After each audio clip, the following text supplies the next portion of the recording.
This is a LibriVox.org recording by Ashwin Jain. This recording is in the public domain. Thus Spake Zarathustra by Friedrich Nietzsche, translated by Thomas Common. Part 4, Chapter 69. The Shadow.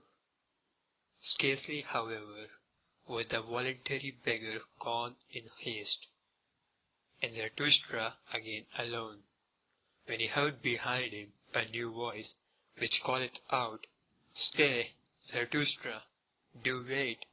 It is myself, forsooth, Zarathustra, myself, thy shadow."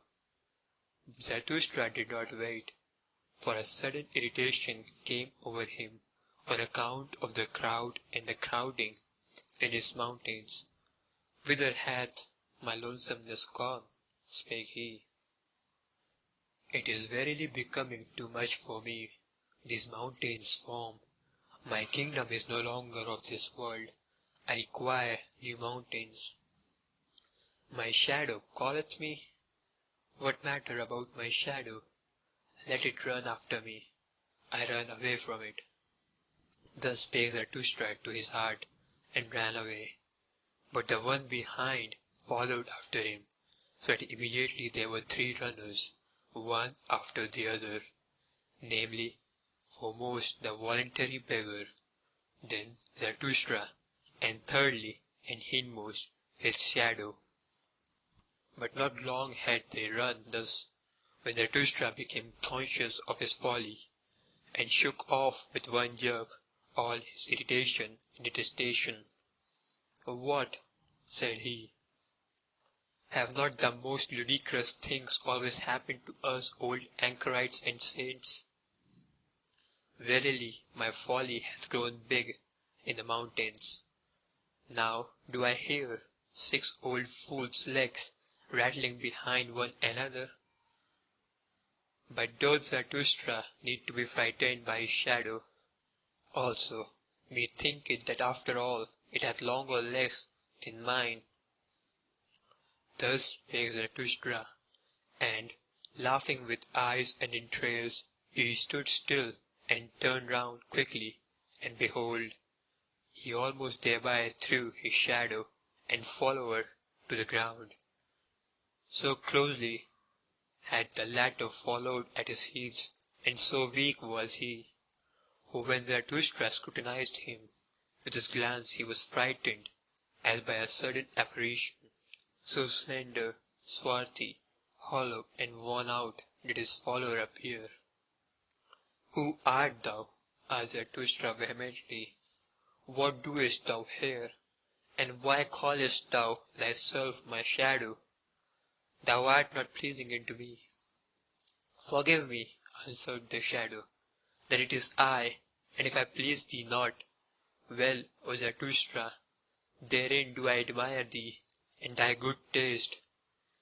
A wanderer am I, who have walked long at thy heels, always on the way, but without a goal, also without a home, so that verily I lack little of being the eternally wandering Jew, except that I am not eternal and not a Jew. What? Must I ever be on the way, whirled by every wind, unsettled, driven about? O earth, thou hast become too round for me. On every surface have I already sat. Like tired dust have I fallen asleep on mirrors and window panes. Everything taketh from me, nothing giveth. I become thin, I am almost equal to a shadow. After thee, however, O Zarathustra, did I fly and high longest, and though I hid myself from thee, I was nevertheless thy best shadow. Wherever thou hast sat, there sat I also. With thee have I wandered about in the remotest, coldest worlds, like a phantom that voluntarily haunteth winter roofs and snows. With thee have I pushed into all the forbidden, all the worst and the furthest, and if there be anything of virtue in me, It is that I have had no fear of any prohibition. With thee have I broken up whatever my heart revered. All boundary stones and statues have I overthrown. The most dangerous wishes did I pursue. Verily, beyond every crime did I once go. With thee did I unlearn the belief in words, and words in great names. When the devil casteth his skin, doth not his name also fall away? It is also skin. The devil himself is perhaps skin. Nothing is true, all is permitted. So said I to myself. Into the coldest water did I plunge with head and heart. Ah, how oft did I stand there, naked on that account, like a red crab. Ah, where have gone all my goodness, and all my shame, and all my belief in the good? Ah, where is the lying innocence which I once possessed, the innocence of the good and of their noble lies? Too oft, verily, did I follow close to the heels of truth. Then did it kick me on the face. Sometimes I meant to lie, and behold, then only did I hit the truth. Too much had become clear unto me. Now it doth not concern me any more. Nothing liveth any longer that I love. How should I still love myself? To live as I incline, or not to live at all, so do I wish, so wisheth also the holiest. But alas, how have I still inclination?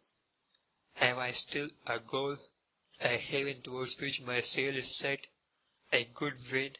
Ah, he only who knoweth whither he saileth, knoweth what wind is good, and a fair wind for him. What still remaineth to me? A heart weary and flippant, an unstable will, fluttering wings, a broken backbone. This seeking for my home, O Zarathustra, dost thou know that this seeking hath been my home? Sickening, it eateth me up. Where is my home? For it too I ask and seek, and have sought, but have not found it. O Eternal everywhere, O Eternal nowhere, O Eternal in vain. Thus spake the shadow, and Zarathustra's countenance lengthened at his words. Thou art my shadow, said he at last sadly. Thy danger is but small, thou free spirit and wanderer. Thou hast had a bad day. See that a still worse evening doth not overtake thee. To such unsettled ones as thou, seemeth at last even a prisoner blessed. Didst thou ever see how captured criminals sleep? They sleep quietly, they enjoy their new security. Beware lest, in the end, a narrow faith capture thee, a hard, rigorous delusion. For now everything that is narrow and fixed seduceth and tempteth thee. Thou hast lost thy goal, alas, how wilt thou forego and forget that loss?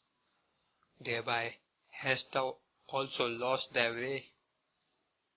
Thou poor rover and rambler, thou tired butterfly, wilt thou have a rest and a home this evening? Then go up to my cave.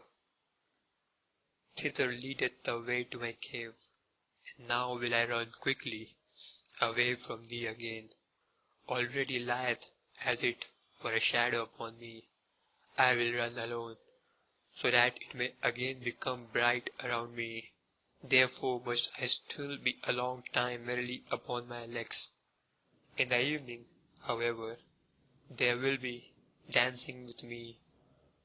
Thus spake Zarathustra. End of chapter 69.